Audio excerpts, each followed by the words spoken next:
Welcome to today's edition of the show podcast. Eddie Izzard runs a lot in the new film, 6 Minutes to Midnight. The actor and comedian, whose pronouns are she/her, plays Thomas Miller, a spy posing as a teacher at a finishing school for girls in pre-war Britain. But Miller spends less time in the classroom and more time fleeing from or running toward trouble. In this tense, low-key thriller, which made its U.S.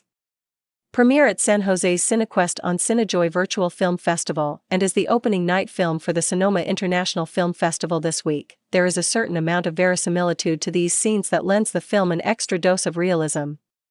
Fun fact: Izzard, in real life, has run in more than 130 marathons. The disappearance of another agent brings Miller to August Victoria College, perched in bucolic isolation outside of Bexhill-on-Sea, on the Sussex coast. Overseen by demure headmistress Miss Rockhole, who is a bit imperious and very genteel but played by Judi Dench with a hint of steel glinting in her blue eyes, the school is a boarding establishment for the daughters of Nazi Party elite. It is 1939 and Britain and Germany still enjoy diplomatic relations, while Germany and the Soviet Union are still allied. The August Victoria girls spend their days in lessons with Miller or Ilsa Keller Carla Yuri, a cheerful young woman from their homeland, or trooping down to the seashore. On the surface, at least, the biggest danger in this sleepy English burg would seem to be to the students themselves, who are bound to become international pawns should war break out while they are still in England. But almost from his first day on the job, Miller finds himself drawn into a conspiracy so shadowy that he senses more than sees.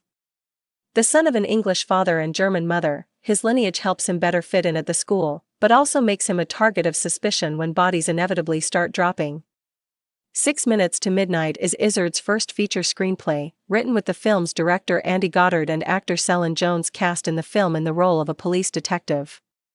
It is based on an idea of Izzard and Jones's, but the germ started with Izzard, whose family comes from Bexhill. When she saw a school patch for the real August Victoria College, the place really did educate the children of highly placed Germans during the 1930s, such as SS heads Heinrich Himmler's goddaughter.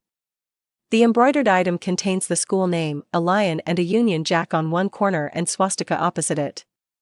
The film keeps the audience guessing as much as Miller, with questions abound. What is really happening and who is in on it?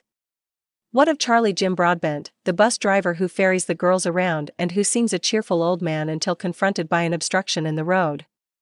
Can Miller even trust the police or Colonel Smith David Schofield, his point of contact with his superiors in London? By the time the full scope of skullduggery comes into view, Miller is already on the run.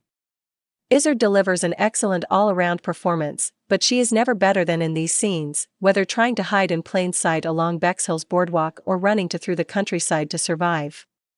6 Minutes to Midnight is a suspenseful film, made that way less from its pre-war setting and the violence it contains, than by one man racing, really, to stop a conspiracy and prevent a disaster.